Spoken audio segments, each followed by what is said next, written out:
God, Lord to Christ Jesus.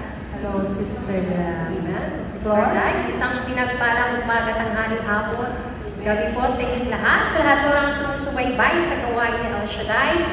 Isang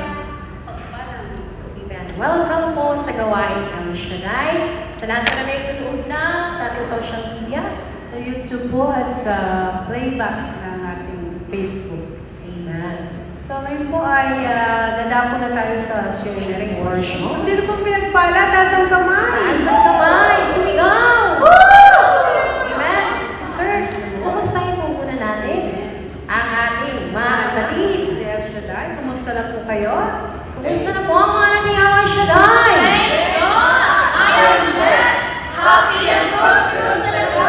Magaling na, may laban pa, matalino, matuwid, marangal, wagas ang pag-ibig, malaya, kaya pa ang looban, paghinaba at matagumpay. Amen. Ang energy nag-uumapaw. Palagi matagumpay, Mr. Amen. Lord. So sino po ang maunang mag-ahay? Ano ba dito? Mr. Lord. Amen. Ako na lang doon muna. Amen. Ipagpapasalamat ko lang sa Panginoon sapagkat, Lord, salamat sa dagdag na edad. Salamat sa mga blessings sa amin natatanggap. Kahit matagal mong pray, pero ngayon lang dumating. Pero trust the process ng kanya. So, salamat sa Panginoon sa gabay at tubay sa aking pamilya.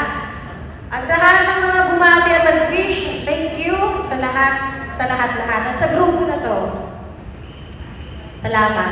Sister Lai, come here. So, tuloy-tuloy na po tayo. Gusto tayo na po ang lahat. At tayo nagdako na sa kalambahan ng sa pamamagitan ng El Shaddai Gospel Music Ministry Hong Kong. At tayo ba'y sasamahan ng ating lingkod sa pakikinig ng mabuting balita na ang gagamitin ay walang iba kundi si Brother Rod Venegas. Tayo po tayong lahat. At tayo. Sister Elena. Sa ngalan ng Ama, ng Anak at ng Espiritu Santo. Amen. Banal na Diyos, dakilang Ama, Yahweh El Shaddai, pinupuri ka namin at pinapasalamatan. Sa mga oras na ito, Ama, narito naman kami sa iyong banal na tahanan upang magpuri at magpasalamat sa iyong kabutihan at kadakilaan sa amin. Panginoon, naririto kami, humingi ng tawad sa aming pagkakasala, sa aming kapwa, sa aming isip, sa salita, sa puso, sa gawa, lalo higit sa iyo. Dalangin namin, Ama, ang paglinis niyo sa aming puso at isip, mula ulo hanggang talampakan, upang sa ngayon, ito'y magsilbing gabay at takas namin sa araw-araw ng aming buhay. Pagpalain niyo, Ama, ang mga attenders, music ministry, mga workers, nawa, patuloy kaming maglingkod sa iyo ayon sa iyong kalooban. Bigyan niyo kami ng kalakasan at kapayapaan sa paglilingkod sa iyo. Pagpalain niyo, Ama, si Brother Rod na iyong sinugo. Lagi mo siyang iingatan, bigyan ng kalakasan at karunungan upang maihatid ang mabuting balita. Dalangin namin, Ama, kami samahan sa pakikinig, upang sa gayon, ito'y magsilbing gabay at lakas namin sa araw-araw ng aming buhay. Maraming salamat, Ama, at inangkin na namin ang 100% katagumpayan sa gawain sa hapong ito. Ito ang aming samot dalangin sa ngalan ng Ama, ng Anak at ng Espiritu Santo. Amen and Amen. Amen. Praise the Lord. Praise the Lord. Taas po natin ang ating mga kamay at ating pong welcome ang banal na Espiritu Santo na siyang lumubog maguna sa bawat isa sa atin. Oh, hallelujah, hallelujah, hallelujah. Oh, we bless you, Father God. Oh, ginagalang ka namin banal na Espiritu Santo. Ikaw siyang lumubog sa bawat puso na nauluhaw. Puso o Diyos na handang magpasakos sa iyo. Oh, we praise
Sigaw ng pinagpala! Sigaw ng may kahilingan sa Diyos!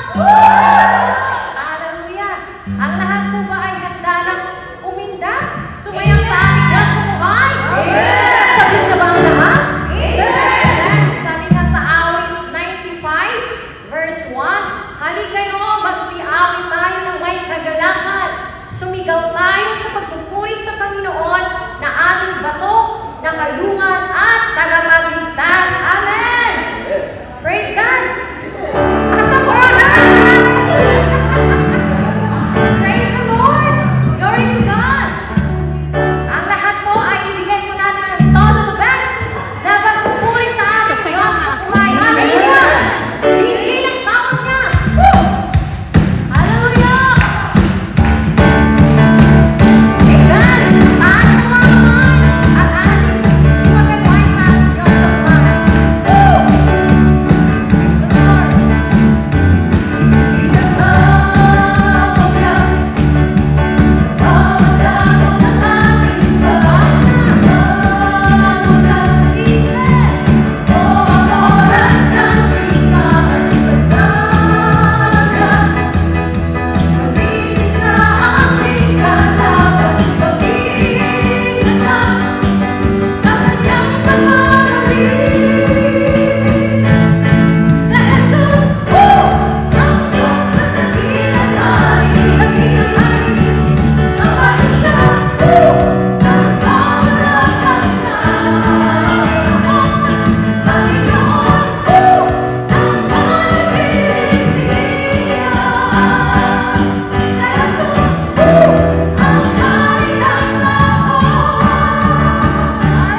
Lahat mo na-energize? Amen. Or ako lang yung Praise the Lord! Tuloy-tuloy po tayo. Taas po natin ang ating mga kamay at ating pong ituon ang ating presensya sa ating Diyos na buhay. O hallelujah! O dakila ang Panginoon. Salamat po Diyos sa bawat umaga. Umagang puno ng pag-asa. Umagang Diyos may pagpapalang nag-aantay. Salamat o Diyos sa kalakas. Salamat sa iyong pagmamahal. Salamat o Diyos sa iyong pagkanina sa bawat taong narito, Diyos. Tunay ngang walang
Banal na Diyos na nasa langit, pinupuri ka namin, sinasamba at pinararangalan.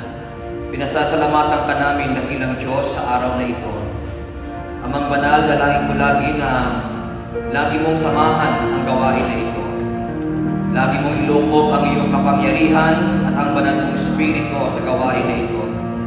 Pagpalain mo lagi dakilang Diyos ang bawat isa na walang sawa na pumaparito upang ikaw ay kanilang hanapin at sambahin. Lagi mo silang bigyan ng kalakasan at katatagan. Pagkaloob lagi sa kanila, Panginoon, ang kalayaan sa mga problema sa buhay. At tulungan sila dakilang Diyos na makamtan ang katugunan sa kanilang kahilingan.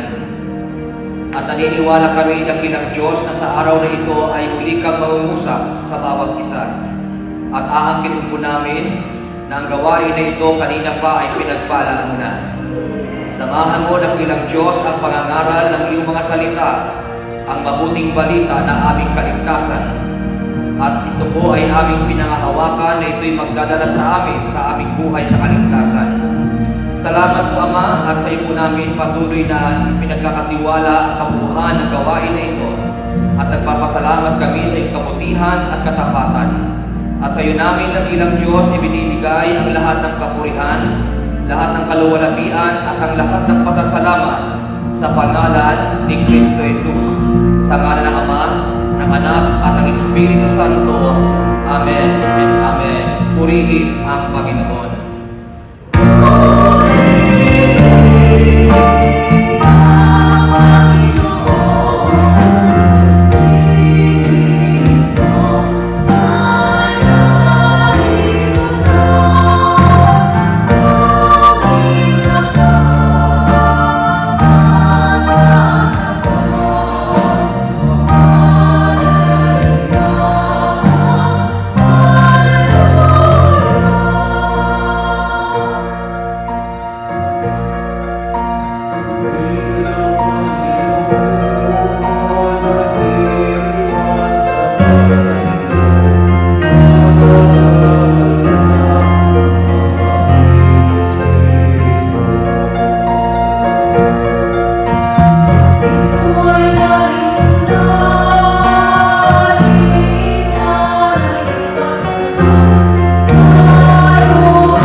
At babasahin ko po sa inyo ang gospel na ating pag-aaralan So, ito po ay aking kukunin sa Ebanghelyo ayon kay San Mateo, Kabanatang 5, talatang 13 hanggang talatang 16. Sabi po dito ng Bible, kung kayo ang asin ng sanlibutan, ngunit kung ang asin ay mawala ng alat, paano pa ito mapapaalat muli? Hindi ba wala na itong kabuluhan, kundi ang itapon at takpan ng mga tao? Kayo ang ilaw ng sanlibutan. Ang isang lungsod na nakatayo sa ibabaw ng burol ay hindi maitatago. Walang taong nagsisindi ng ilaw at pagkatapos ay inilalagay iyon sa ilalim ng bangal. Sa halip, inilalagay iyon sa talagang patungan upang matanglawan ang lahat ng nasa bahay. Gayon din naman, dapat ninyong paliwanagin ang inyong ilaw sa harap ng mga tao upang makita nila ang inyong mabubuting gawa at papurihan ang inyong Ama na nasa langit. Pagpalain po ng ating Panginoon ang pagkakabasa sa kanyang mabuting balita. Mga kapatid, purihin po natin at palakpakan ang ating dakilang Yahweh na sundalo.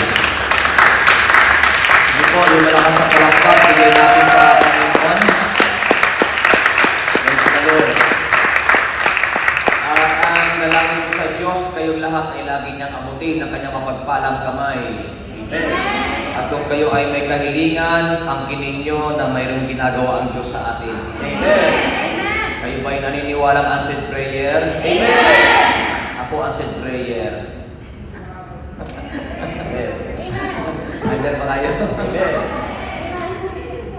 Kasi mayroong yung dumadalo sa atin dito na lagi nakakuli dyan. Niyayaya kong dumalo rito. Tapos sinasabi may trabaho. Tapos kanina nandiyan dyan, nakaupo dyan, sabi ko umalis sa sana para di ako mag-English. Answered prayer ako, umalis. Pasabay si brother Ron. Hindi kasi may trabaho naman talaga yun. Hindi talaga. Hindi, alam niyo, tuwang-tuwa siya sa atin. Alam mo bakit? Kasi nabibless po siya pagka praise and worship.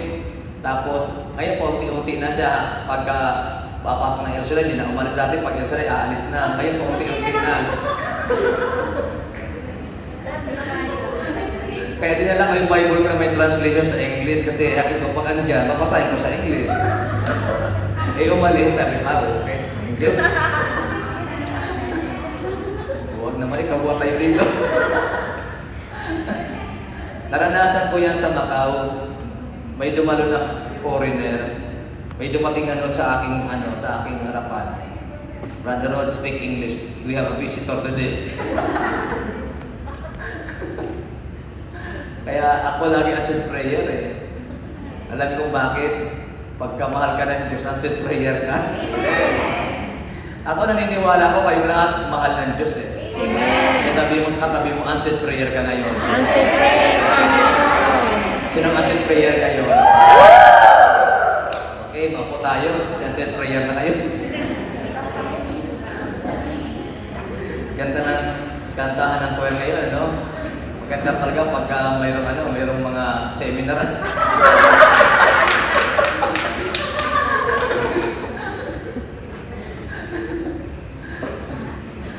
Alam niyo ba na maganda yung ginagawa ng Lord sa atin ngayon? Lalo sa mga sa mga music ministry natin, sa mga dancer natin, kasi ongoing yung pag-uubog sa kanila, pagtuturo. Kaya pagka mayroon talagang pagtuturo at pag-uubog, gumaganda yung paglilingkod natin kay Lord. Amen ba? Amen. Kaya dalayan ko sa Panginoon na tuloy-tuloy ang pagkilos ng Panginoon sa ating mga buhay. Gusto niyo pagpalain? Amen! Mahubog tayo lagi kay Lord, ha? So, aking papahagi sa is about be the salt and light of the world. Maging asin at ilaw ng sanlibutan. Ito yung binasa kong yung guide ko. ito yung gospel ngayon eh. Pagdating dito sa ano kanina, iba yung narinig kong gospel. Ito, magkaiba ata yung hawak ko sa kayo dito sa simbahan. Magkaiba, no? Or parehas lang siya, kailangan mayroong mga ibang gospel sa sa letter siguro ng reading ng simbahan. Ang hawak ko, single lang yun. Gospel kasi merong iba na dalawa yung gospel. Kaya kanina marinig ko, sabi ko, iba ata ito na pag-aralan ko. Pero same pa rin kasi Word of God pa rin ito. So sabi mo sa iyong katabi, maging asin at ilaw ng sanlibutan.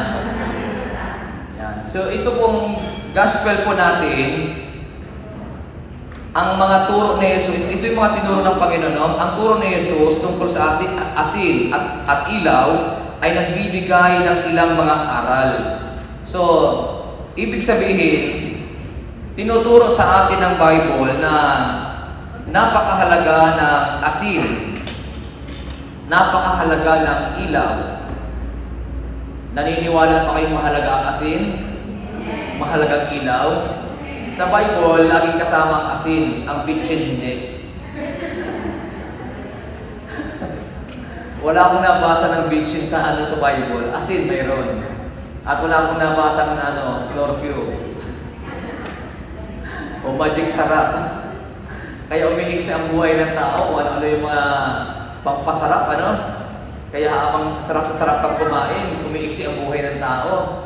Nung araw, mahahaba ang buhay ng tao kasi asin lang ginagamit nung araw. Bakit? Kasi isa po sa pinakamahalagang kailangan ng katawan ng tao ay asin. Tama ba? Halimbawa, nung ako'y bata pa, nalaala ko yung pamana sa amin ng aming mga magulang. Bawa, pagod na pagod ka, tatakbo ka, tapos pawisan ka, pagod na pagod ka, hindi ka basta-basta pwedeng uminom ng tubig. Yun ang tinuro sa amin ng mga magulang namin. At kung iinom ka man ng tubig, kailangan kumain ka muna ng kaunting asin bago uminom ng tubig. So hindi ko naman alam kung anong ibig sabihin noon. Basta pagka nakita ng aming mga magulang na pawisan ka, pagod na pagod ka, tapos kuha ka ng tubig, ay pagagalitan ka ng pagagalit sa amin ng aming mga magulang. Tasawayin agad kami. Kukuha ng asin ang aming tatay ko, kaya nanay ko, tapos ilalagay sa dila namin muna yung asin. Tutunawin muna yon, and then after noon, saan kami pwedeng uminom ng tubig. So, doon ko na-realize na grabe pala ang halaga ng asin. So, naalala ko nung panahon ng pandemic, yung panahon ng COVID. Buhay na ba kayo noon? O, di ba nung panahon ng COVID, kung naabot kayo ng balita tungkol sa asin, na para ligtas ka sa COVID, lagi kang magmumog ng tubig na may asin. Yes. Tama po ba? So wala tayong idea kung bakit kailangan ka magmumog na may asin. Pero nakakagulat naman kasi yung mga gumagawa ng gano'n na nagmumog, imaringang na tubig, nalalagyan ng asin, tapos magmumog, nakakagulat naman. Bakit? Kasi minsan ligtas sa COVID. Naliligtas sa sakit. So, ibig sabihin, ang asin ay talagang nagbibigay ng halaga. Hindi lang po yung panlaban sa COVID, panlaban sa sakit. Madalas natin narinig na ang asin ay ginagamit yan para sa tinatawag na preservation. Nagpe-preserve ng isang bagay. So, sa probinsya, wala kaming wala kaming ref. So, ang ginagamit namin sa probinsya para hindi masira yung ulam, lalagyan ng asin. O, sinakaranas ng gano'n. O, di ba inaabot ng 1 linggo ulam, O, kahit mayroon kang isda na sariwa, at gusto mong umabot ng 1 linggo yan, aasinan mo lang yan. Tama ba?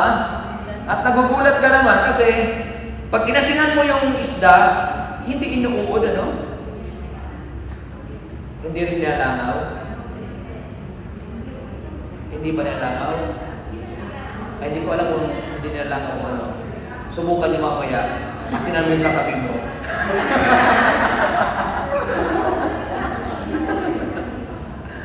Pero ang alam ko lang, kapag gusto mong umabot ng isang linggo yung ulam, aasinan mo. Bakit pinipreserve ng asin ang isang pagkain? Tama ba? So dito sa binasa natin, sabi ng Bible, kayo ang asin ng sanlibutan. Tayo ang asin ng sanlibutan. Bakit binabanggit ng Bible na tayo ang asin ng sanlibutan? Kasi tayo ang magpipreserve ng mundo, ng sanlibutan. Tayo ang magbibigay sa kanila ng isang bagay para hindi mabulok ang mundo. Kaya nga salamat ako sa Panginoon, yung mga tinawag ng Diyos, yung mga sumusunod sa Panginoon, ito yung nagpipreserve eh. Kasi kung lahat ng tao ay wala pong pananampalataya, walang pananalig at hindi naniniwala kay Lord, walang magpipreserve ng mundo. Mabubulok ang buong mundo. Amen ba? Amen. Ang unang naging asin ng mundo ay walang iba kundi si Jesus. Kaya na-preserve ang mundo eh. Hindi na bulok ang mundo. Kasi kung hindi dumating si Jesus, siguro ang lahat ng tao, wala. Bulok. Sira. Pero dahil sa Panginoon, ang lahat ng mga makasalanan ay naalis sa pagkakasala at ito ay na-preserve. Ito ay naingatan. Yun ang papel natin ngayon. Tayo ang inaasahan ng Panginoon na mag-preserve sa mga taong ito na posibleng mapahamak. Sa mga taong ito posible na hindi maligtas. Kaya sa magitan ng bawat isa sa atin na sumusunod sa kalooban ng Panginoon, nagkakaroon ng pag-iingat ang buong mundo, ang daigdig. Kaya tayo ngayon ay nanatili na hindi bulok. Amen po ba? Amen. So, sabi dito, paano ba tayo magiging asin at ilaw ng mundo? Paano tayo maging asin at ilaw ng mundo? O ng mga taong nakapaligid sa atin kasi hindi man piling sabihin buong sanlibutan kasi pag buong sanlibutan, hindi ka naman aabot sa Amerika kaya sa ibang bansa. So, halimbawa, yung mga nakapaligid lang sa atin, paano po natin sila mapipreserve? Paano natin sila maiingatan? So sabi po dito, be a positive influence. Anong ibig sabihin ng influence? Ang ibig sabihin po ng influensya ay ang kapangyarihang magkaroon ng mahalagang epekto sa isang tao o isang bagay. Ang influence po ay yung magbibigay ka ng epekto sa tao. Na ibig sabihin, yung halimbawa yung isang tao ay mapapahamak, sa pagitan natin, mai-influensyahan mo siya para hindi siya mapahamak. Kaya, di ba, sa gawain ito, marami ng cases na magpapakamatay. Tapos, mayroong nakasumpong sa kanya na isang prayer partner, tapos bigla sa niyaya sa gawain, lumapunta sa gawain, nakalimutan ng magpakamatay. Maraming cases yan dito. Nawala na ng pag-asa, pero dahil naakay sa gawain, nawala sa isip niya yung kawalan ng pag-asa. Maaaring ang iba sa atin ay gano'n ang ating sitwasyon, gano'n ang ating kalagayan ng araw. Maaaring nung araw, wala ka na ng pag-asa. Maaaring nung araw ay hindi mo na alam ang gagawin mo. Pero nung akayin ka sa gawain ito at napakinggan mo mabuting balita, ang nakapagtataka bakit hanggang ngayon nasa gawain ka ni Yahweh Shaddai. Amen ba? Kasi na-preserve ka ngayon. Yun ang nais ng Panginoon. Na magdala tayo ng magandang impluensya sa mga tao na gustong iligtas ng Panginoon. Tayo yun na mga tinawag ni Lord. Ang asin ay nagdaragdag ng lasa at pagpapanatili habang ang liwanag ay nagbibigay at gumagabay naman. Nang ibig sabihin, hinahanap ng Lord sa atin na tayo ay patuloy tayong magbigay ng panlasa sa mga tao sa ating paligid. Amen ba? Patuloy tayong maging asin sa ating paligid. At patuloy tayong maging ilaw sa mga nakapaligid sa atin. Sabi doon, ang liwanag ay nagliliwanag at gumagabay. Yun ang liwanag. Naalala ko po, ulit nung nasa province po ako. Sa probinsya, kung kayo galing din ng province, sa amin, bago ka makarating sa baryo, siguro mga 3 kilometro ang lalakarin mo. Galing sa bahay namin, papunta ka ng baryo, 3 kilometro bago ka makarating sa baryo. Tapos ang dadaanan mo ay mga puno ng kahoy, puno ng nyog, abaka, saging. Yun ang dadaanan mo. At hindi kalsada. Ang dadaanan mo lang isang makipot na daanan na kaliwat kanan damo, kaliwat kanan abaka, kaliwat kanan puno ng kahoy. Yun ang iyong dadaanan bago ka makarating sa probinsya. And then paggabi, lalo pag walang buwan, napakadilim. Hindi mo makikita ngayon ang dadaanan mo.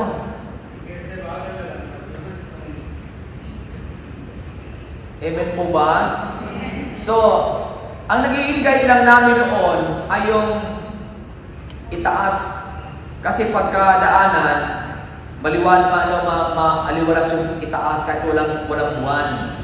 Kasi pag nasa ilalim, wala ka doon sa daanan, wala ka makikitang buwan sa taas kasi ibig sabihin, panay sa kanang tao yun. So yun ang pinaka-guide namin. Ngayon, ang ginagamit namin minsan kapag lalo pag yung tinatawag na dilim talaga, mayroon kaming flashlight na ginagamit. So yung flashlight na yun, yung liwanag ng flashlight na yun, yun ang naging guide namin para matuntun namin yung daanan. Kaya sabi ng Bible, sabi dito sa ating pag-aaral, yung ilaw, ito yung nagliliwanag at gumagabay. Nang ibig sabihin doon, tayo hindi lang asin, kundi tayo ay ilaw. Nang ibig sabihin doon, kung tayo ay ilaw din, tayo ay dapat nagbibigay ng liwanag sa ating paligid, tayo ay naging gabay ng mga tao sa ating paligid, kasi yun ang nais ng Diyos sa atin. Na kapag tayo ay nagiging liwanag sa ating kapaligiran, nagiging gabay sa ating paligid, yung mga taong mapapahamak ay hindi sila mapapahamak. Amen po ba? Kaya napakahalaga po ng tinatawag na asin at ilaw. So dito po, bilang mga Kristiyano, tinatawag tayo na maging positibong impluwensya sa mundo. Ang ibig sabihin, bilang mga Kristiyano, mag-influence tayo sa magitan ng pagbibigay ng pagpanlasa, pag-preserve sa mga nakapaligid sa atin, pagbibigay ng liwanag at pagbibigay ng gabay sa ating mga taong nakapaligid sa atin. Kaya alam niyo po, napakalaki po ng ating responsibilidad. Alam niyo kung bakit? Kasi hindi ibig sabihin, mayroong mga tao na nakapaligid sa iyo, huwag mong ituring kaaway sila. Ang mga tao nakapaligid sa atin minsan, ituring mo sila na sila yung mga tao na nangangailangan sa iyo. Nangangailangan ng iyong gabay. Nangangailangan ng iyong liwanag. Nangangailangan ng iyong panlasa. Kaya minsan kung ito'y nauunawaan natin, alam niyo po, wala kong taong magiging kaaway. Amen ba? Wala kang magiging kagalit. Wala kang taong magiging kasamaan ng loob. Kasi ikaw yung magiging gabay nila eh. Ikaw yung magiging liwanag nila. Kasi minsan, alam niyo, minsan, itong problema sa tao. Kasi tayo, natatalo tayo ng emosyon. Sabi niyo, emotion. Ang emosyon natin, mahirap kalaban. Kasi pagka ang emosyon natin ay nangibabaw, marami kang magiging kaaway. Marami kang magiging kagalit. Bakit? Kasi halimbawa, kasi di ba yung ilaw, lalo kapag sa amin, kung di flashlight ang gamit mo, minsan meron kang lampara na gamit, Minsan, alam nyo, pagka malakas ang hangin, yung ilaw, pusong patayin ng hangin eh.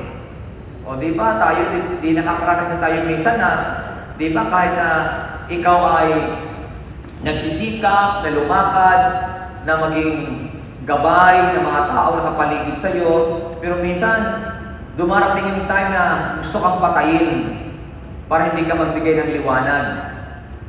Amin ba? Ngayon, pag ikaw ay nadala ng emosyon, talo ka. Hindi ka magiging ilaw kasi mamamatay ang pagiging liwanag mo eh. Paano namamatay ang pagiging liwanag natin? Kapag nagalit ka na, nainis ka, patay ang liwanag mo kasi wala namang ilaw na bawa ikaw ay ilaw, tapos nagalit ka, naiinis ka, tapos kung anong sinasabi natin sa ating kapwa, so hindi ka naging ilaw sa kanila. Yun ang dapat nating ingatan sa ating mga sarili kasi habang tayo ay lumalakad sa kabanalan ni Kristo, habang tayo sumusunod sa Kanyang kalooban, marami tayong mararanasan. Marami tayong mai-encounter na hindi maganda, mga problema, pagsubok, tapos mga hamon sa buhay. Mararanasan natin lahat yon. Ngayon, pag naranasan mo yon, sabi nga ni Brother Meding, kalmado ka lang. Kasabi mo sa katabi mo, kumalma ka lang. Kumalma ka lang. O, di ba sabi ni Brother Meding, ang taong kalmado laging Panalo. panalo. Ay, totoo naman eh. Pag kalmado ka, panalo ka. Subukan magalit ka. Talo ka. Kasi hindi naman talaga nawawala yung may mag-iinis sa'yo, may magagalit sa'yo. Hindi nawawala yun eh. Amen po ba? Normal po yan na nangyayari sa atin. Eh si Brother Rod nga, kahit na preacher si Brother Rod, kahit na nag-mission si Brother Rod, kahit na pinapadala si Brother Rod, hindi nawawala yung laging na may kontrabida lagi, di ba? Hindi nawawala yun eh, normal yun. Pero bakit nagtatagumpay tayo? Kasi, sabi nga ng isang kanta, no si malasi. Amen ba? Huwag yung kakantahin niya kasi makamundo yan.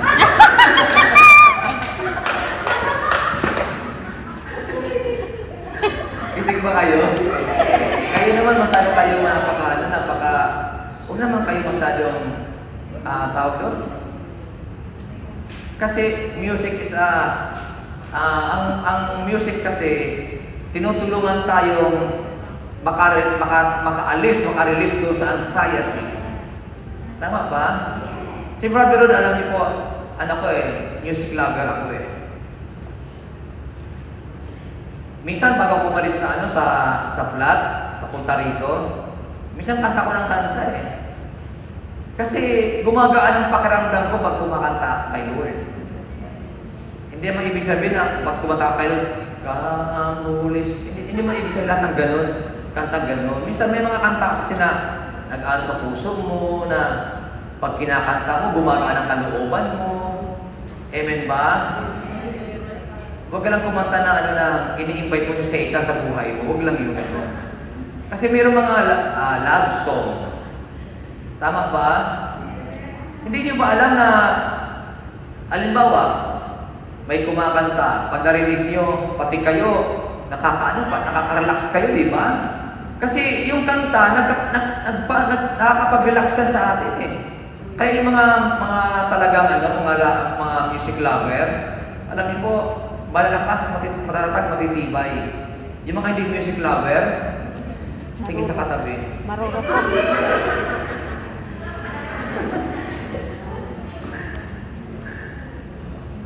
Okay lang ba kayo? Huwag lang kayong kakanta ng mga walang kwitang-kwitang kanta. Ano yung mga walang kwitang kanta? Yung, ano ba yun? Banal na aso. Kasi alam niyo po, totoo lang, more na, kasi pag kami nalakan family, kaming pamilya kasi halos music lover kami. Kasi mga anak ko, instrumentalist. Tagang pag nakakasama-sama kami, kumplito kami. May nagda-drum, may nag-keyboard, may nag-gitara. Tapos yung aking sister wife naman, choir. Mga anak ko, mga kumakanta. Kaya buo kami. Sabi nga ng iba nakakaalam, Brad, magtayo ka na ng ministry mo. Ang sagot ko naman, aba, kung ako'y magtatayo ng ministry, gusto ko kasama lahat ng mundo. Alam nyo, hindi biro yan. Pag hindi ka tinawag yan, huwag mong gagawin. Amen. Kasi hindi ito gaya-gaya. Kasi ang pangako ko sa Panginoon, ako ay dito at dito ako magsiserve. Hindi naman natin sinasabi ako sabi ng iba, ay brad, huwag ka magsalita ng patapos. Hindi ganun. Kasi kung saan ka pinagpala ng Diyos, sabi nga ni Brother Mike, kung saan ka pinagpala ng Diyos, doon ka manatili. Amen. Amen ba? Doon ka tumanaw ng utang na loob. Tama po ba? Kaya, kung tayo ay asin at ilaw, dito ka pinagpala, dito ka magbigay ng panlasa. Dito ka magbigay ng liwanag. Tama po ba? Dito ka maging gabay. Kaya napakaganda kaya yung naging gabay ka rito kasi nagliliwanag ka. Pag may problema, ikaw yung bibigyan ng liwanag. Hindi ka pag may problema, ikaw ang bibigyan ng dilim. Hindi ganoon ang ilaw. Ang ilaw, kapag may problema, dumating siyang problema, hindi ka sulsol. Ikaw yung namamagitan para iayos ang isang problema. Kasabi mo sa katabi mo, tayo ay asin ang ilaw ng mundo. So, anong ibig sabihin doon? Magbigay tayo ng magandang epekto sa mga tao nakapaligid sa atin. Ano ba yung magandang epekto sa mga nakapaligid sa atin? Halimbawa, may narinig kang problema. So, ang problema, hindi mo ito gagatungan. Ikaw ang maging daan para yung problema maputol. Ikaw ang maging daan para yung problema ay maging maayos. Kasi mayroong mga pagkakataon kasi mga kapatid na halimbawa, naka-encounter ka ng problema, minsan nagiging marisol tayo eh. Ano yung marisol? Sursol. Ano yung sursol? Sa halip na ayusin, oo nga. Ayan ba kayo? Gising ba kayo? O kaya minsan, napipintasan tayo. Sa halip na blessing ang dumating, hindi blessing ang dumarating. Kasi, wala naman tayong nagagawang tama. Amen po ba? Anong ibig sabihin mga kapatid? Kung tayo ay asin at ilaw ng sanlibutan, magpakita tayo ng magagandang bagay. Ano yung magagandang bagay? Maging halimbawa tayo sa paggawa ng mabuti. Ang ibig sabihin, hindi tayo naging masama sa ating kapwa.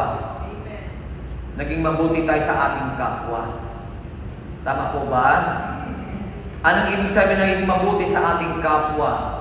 Ikaw ay nagiging tagapamagitan sa maayos na relasyon. Gising pa ba kayo? Nagiging tagapamagitan. Example, may lumapit sa iyo, isang lalaki, may asawa.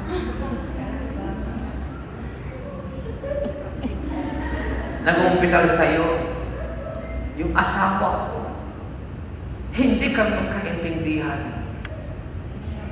Siyempre, ikaw dalaga. Tapos, iniisip mo, pagkakataon nito. Hindi sila nagkakaintindihan. Habang nag-umpisal sa iyo, ikaw naman, aking ka ngayon. Minsan mayroong mga ganong pagkakataon eh. Bakit lalaking ginamit ko? Kasi panay kayo babae eh. Minsan naman, babae yung nag-share na kanyang problema sa kanyang asawa. Sinishare niya sa isang lalaki naman. Siyempre, si brother nakikinig sa iyo. So, ang hinihintay ni brother, yung tuloy-tuloy na pagkasabi mo sa kanya, isang araw, iba ng advice sa iyo. Bakit? Kasi hindi ka naman nagiging dahilan para ayusin yung problema. ang nagiging problema doon, hinihintay mo na lalong magkaroon ng problema yung mag-asawa para ikaw na ngayon ang para sa kanya. Minsan inaalaw yun mga ganung bagay. Kasi pag walang mga hamon sa buhay, hindi tayo magiging asin at ilaw ng mundo. Tama po ba? Kaya kapag ka mayroong mga problemang ganun ang pangyayari, dapat alam natin ang ating gagawin. Anong gagawin mo ngayon? Magiging daan ka para yung mag-asawa ay magkabalikan, maging maayos. Tama ba? Siyempre yung nagsasabi sa'yo, minsan mayroong mga ano hindi yan, may papangapahalang din yan. Sabi, mabuti ka pa, naintindihan ako, mabuti ka pa, nakikinig ka sa akin. Yung asawa mo, hindi nakikinig sa akin. Ikaw naman, tuwang-tuwa ka naman ngayon. Kasi, iniisip mo na mas magaling ka kasi asawa niya. Ngayon, pagka hindi ka naging aware sa bagay na yun, darating ang araw, dalawa na kayo nasa dilim. Wala na magliliwanag doon sa mga taong nasa dilim. Ngayon, inaalaw mismo ng bagay na yun para ikaw na nasa liwanag, magbigay ka ng liwanag doon sa taong nadidiliman. Tama po ba? Ang mga taong nadidiliman, walang patinong isip yan. Ngayon, sa'yo lumalapit kasi umaasa ang Diyos na magagamit ka niya para itong taong ito ay maliwanagan. Kaya doon lalabas ang pagpapakita ng mabubuting intention, mabubuting gawa sa mga tao itong nadidiliman. Ang tawag doon, huwag mong samantalahin ang kanyang kahinaan. Tama po ba? Kasi ang hinahanap sa atin ay ang pagpapakita ng mabubuting gawa. Dapat nakikita sa atin yan kasi mabubuting gawa, yun ang naging liwanag sa mga taong nasa paligid natin. Pag wala tayong mabubuting gawa, wala tayong liwanag na ibinibigay sa kanila. Kaya napaka-importante po ng ating katayuan sa ministry ito na mga tinawag ng Diyos. Hindi biro ang pagkatawag sa atin.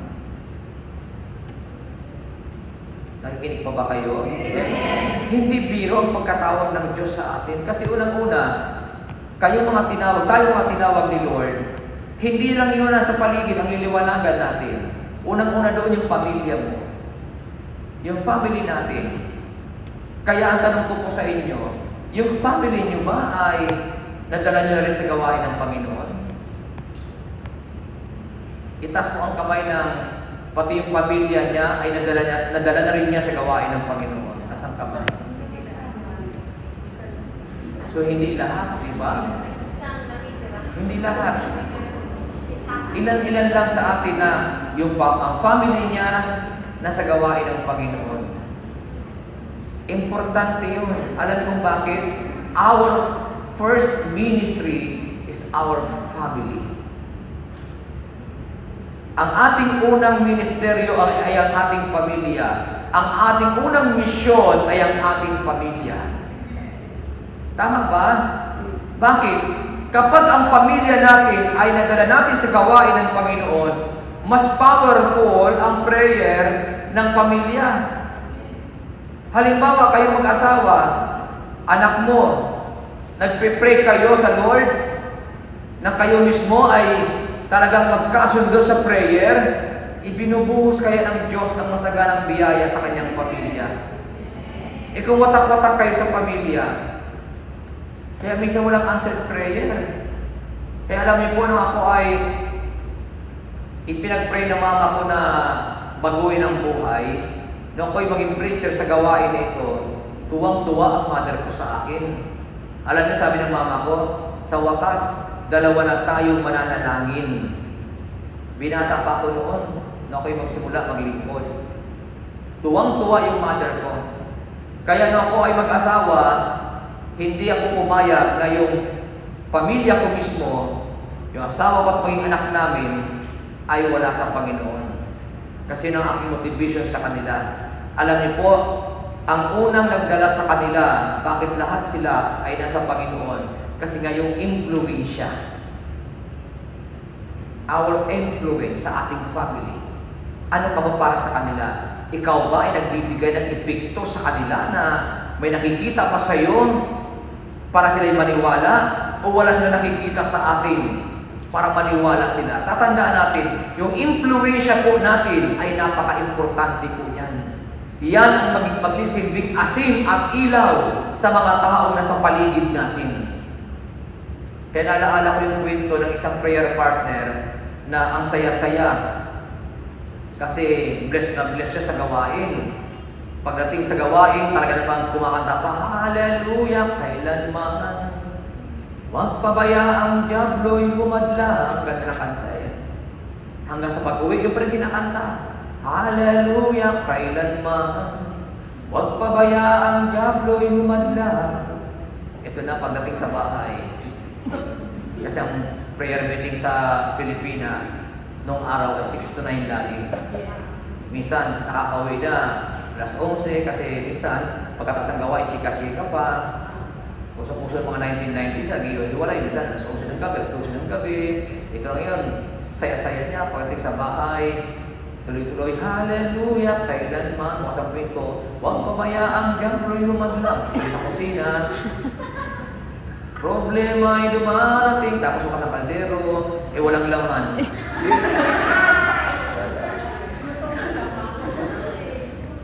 Nawala yung katang Hallelujah kailanman eh. Bakit? Binalibag yung kaldero. Galing sa prayer meeting yun. O ngayon, paano maniniwala sa iyong pamilya mo? Nakuha niyo bang ibig kong sabihin? Kaya mayroong mga anak na sabi, si nanay, siya dahil. Pero ang bibig, demonyo.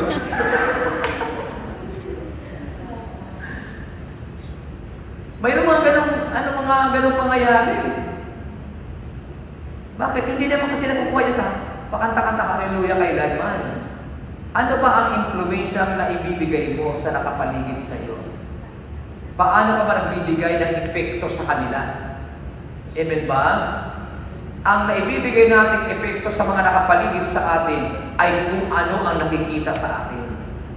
Anong ginagawa natin? Katulad ng kinikwento ko sa inyo, kumakanta, Hallelujah, kailanman, huwag hayaang limutan, ay, diablo yung man lang. Tapos, so makita ang kaldero mo ng laman, pinalibag ang kaldero.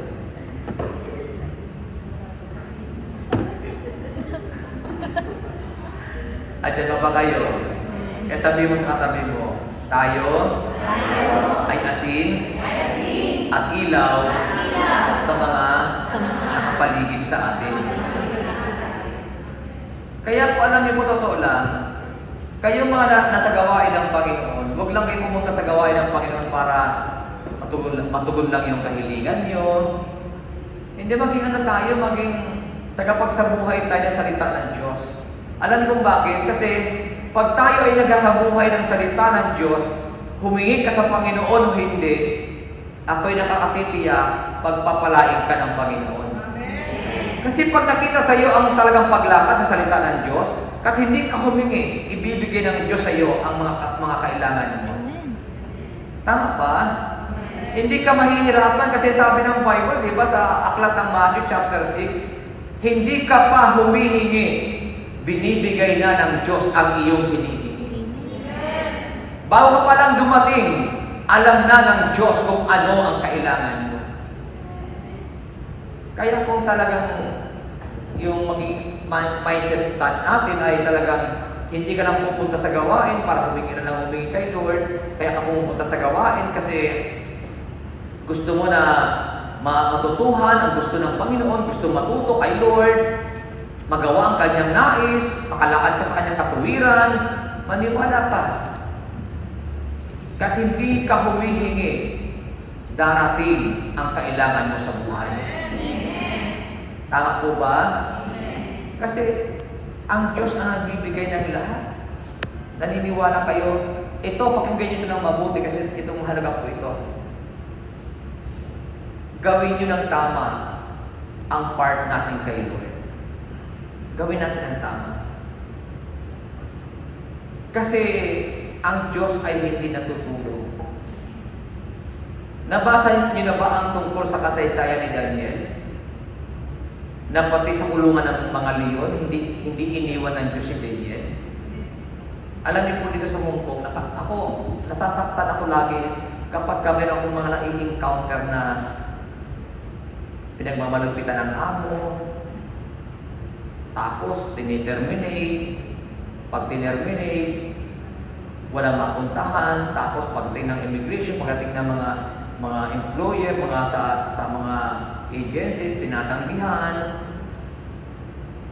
Ako nalulungkot kasi kapag lalo mag-prayer partner na nakakaranas ng ganito. Kaya ang challenge ko lagi sa inyo, yamang narito kayo sa gawain ng Panginoon, gawin yung part nyo kay Lord. Yung bang lumakad ka sa kanyang katuwiran, lumakad ka sa kanyang mga salita. Maging halimbawa tayo sa ibang tao, magliwanag tayo sa kanila, mag-epekto tayo sa ibang tao ng mabubuting bagay. Kasi yung iba naman natutuwa ako kasi yung iba hindi pa bumawa sa amo, mayroon ng panibagong amo. Ang Diyos naman hindi siya unfair. Naniniwala kayo? Amen. Hindi unfair ang God. Kasi depende yan sa ating ginagawa para kay Lord. Kapag ang iyong buhay ay talagang totoo sa Panginoon at talagang lumalakad ka sa salita ng Diyos, maniwala ka, hindi tulog ang Diyos. At hindi natutulog ang Diyos. Si Gary Valenciano lang nagsabi niyan, natutulog ba ang Diyos? Si Gary lang may sabi noon, pero totoo, hindi natutulog ang Diyos. Kitang-kita ng Diyos ang bawat nangyayari sa buhay natin. Lalo kayo mga naririto, kitang-kita ng Diyos ang mga nangyayari sa inyong buhay. Kung magiging asin ka at ilaw sa taong nakapaligid sa iyo, maniwala ka, hindi po mananahimik ang Diyos. Gagawa at gagawa ang Diyos ng bagay para ikaw ay kanyang pagpalain. Kasabihin mo sa katabi mo, maging asin ka lang. Maging asin at ilaw sa mga nakapaligid sa iyo. Tiyak, magpapalain ka ng Diyos. Anong sagot ng katabi? Amen! O, paano tayo maging asin at ilaw? Pagpapakita ng mabubuting bagay. Amen ba?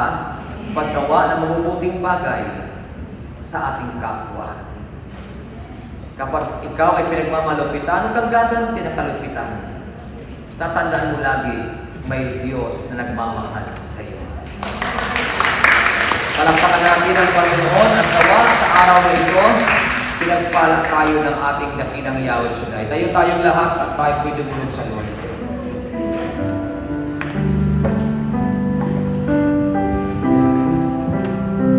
Hawakan na po ninyo ang iyong mga daladalahan.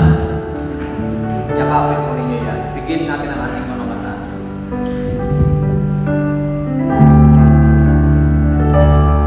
Here we stand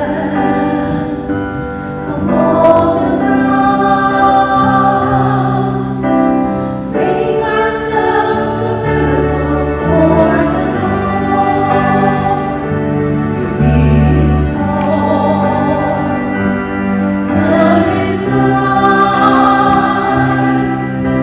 to give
natin ang salita ng Diyos. Ang salita ng Diyos ang ating pag-asa sa buhay. Ang ating kalagayan dito sa bansang ito, minsan hindi natin alam kung ano ang mangyayari sa mga darating na araw. Subalit kapag tayo ay naninindigan sa salita ng Panginoon, kahit ano ang kalagayan ng ating buhay, mayroong Diyos na mag-iingat sa atin. Kaya huwag nating baliwalain ang ating ginagawa para kay Lord. Bigyan mo ng halaga ang pagkatawag ng Diyos sa iyo. Ang pagkatawag ng Diyos sa atin. Sa Kanya tayo umasa, sa Kanya tayo magtiwala. Ang Diyos ang pwedeng magbago ng isip ng tao. Ang Diyos ang pwedeng magbago sa bawat sitwasyon. Kaya sa Kanya natin patuloy na ilagay at ipagkatiwala ang lahat sa buhay po natin. Lagi tayong manahan sa magagawa ng Diyos. Hayaan natin na pagamit lang tayo sa Panginoon. Maging asin lang tayo at maging ilaw sa mga taong nakapaligid sa atin. Patuloy tayo na maging instrumento sa kanila, magpakita ng mabubuting gawa, mabubuting bagay sa mga taong nakapaligid sa atin. At hayaan natin sa lahat ng ito, ang Diyos ang magpala sa iyo. Hindi sinungaling ang ating Panginoon. Buhay ang Diyos. Kaya manahan ka sa Kanya, magtiwala ka sa Kanya. Ama, salamat lagi sa iyo. Huwag niyo pong pababayaan ang aking mga kapatid na naririto ngayon. Lagi mo siyang bigyan ng lakas at tatag, tibay na nagagaling sa iyo. Ingatan mo lagi, Ama, ang bawat isa. Lalo na sa kalagayan nila dito sa Hong Kong, lagi mo siyang ipagtanggol, dakilang Yahweh Shaddai. Samahan mo lagi sila sa kanilang mga pagkatrabaho araw-araw. Lagi mo silang dalhin sa tagumpay ng buhay na ito. At patuloy mo rin po, Ama, na daluyan ng iyong kapangyarihan ang kanilang mga amo. Gamitin silang biyaya sa aking mga kapatid na ito, dakilang Diyos. Amang banal, salamat. At kami po'y nananalig na lahat ng may sakit at may karamdaman ay pinagaling mo na kanina pa. At ang lahat ng mga may problema sa buhay ay pinalaya mo na sa pangalan ni Kristo Jesus. Ama, pagpalain niyo po lahat ng hawak ng kamay na ito. Basbasan at daluyan ng iyong kapangyarihan upang ang mga bagay na ito ay magamit nila sa kapanahunan upang ang iyong pangalan ay patuloy na maparangalan. O Diyos, salamat po lagi sa iyo. At aming inaangkin na kaming lahat ngayon ay answered prayer na. At naniniwala kami, Ama, na maging ang aming mga mahal sa buhay, sila, Panginoon, ay pinagpapala mo at iniingatan. At naniniwala kami sa araw na ito, kaming lahat ay uuwi, tagumpay, at pinagpala mo ang aming buhay. Salamat po, Diyos, at sa iyo namin patuloy na ibinibigay ang lahat ng papuri, parangal at pagluwalhati sa pangalan ni Kristo Jesus. Everybody say, Amen. Sa ngalan ng Ama, ng Anak, at ng Espiritu Santo. Amen and Amen. Salamat sa Panginoon, salamat sa inyong lahat, and God bless us all.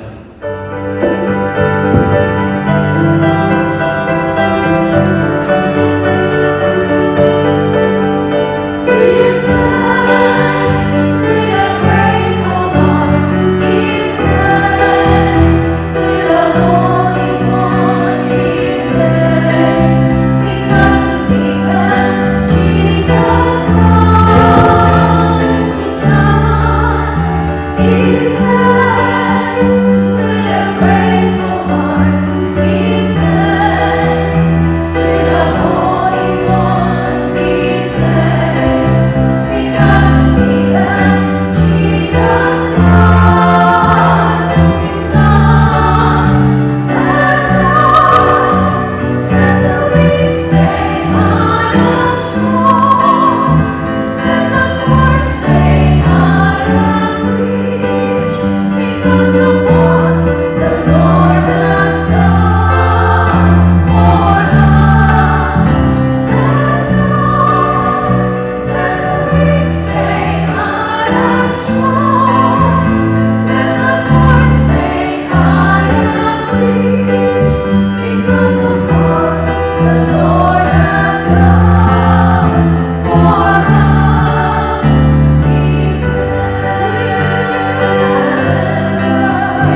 manatili sa galingan niyong mga pangyarihan.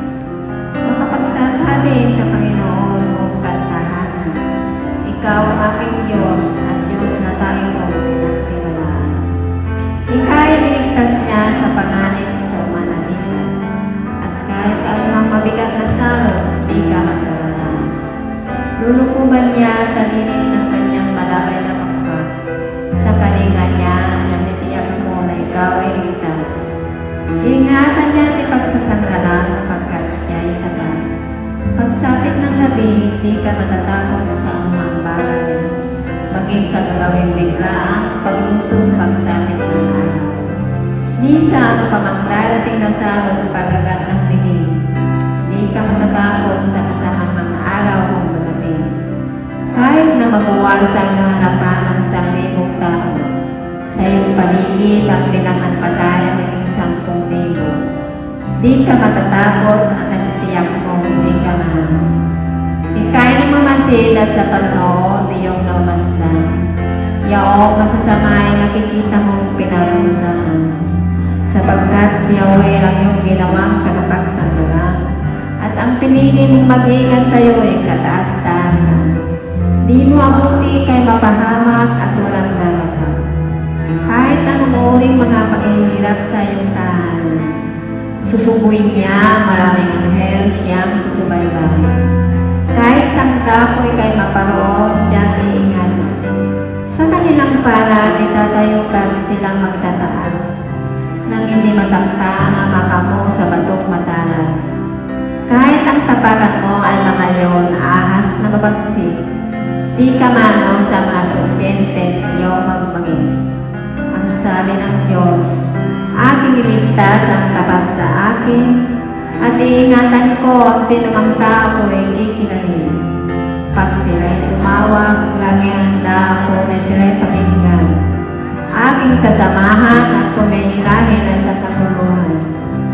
Aking siyang bawat isa'y paramanan. Sila'y bibiyang ko't gagantimpalaan ang mahabang buhay, at nakatitiyak ng tatamuin nila ay kaligtas. Maaaring ipilit ko ang langit at di tumatak ang ulan. Maaaring magpadala ko ng mga bala ang pagsalantain ng lupay ito. Maaaring palaganapin ko sa aking bayan sa ngunit ang sandali ng bayan ito na aking pinili ay magpapababa, manalangin, hanapin ako at tatigdan ang kinanang samaan. Dirigin ko sila at tatawarin ko sila at ibabalik ko sa kanilang lupain ang katiwasayan at kasalanan. Ito ang mga salita ng Diyos. Salamat sa Diyos. Sa ngalan ng Ama, Anak at Espiritu Santo. Amen. Okay, piliin mo na. Oh, this is pray na.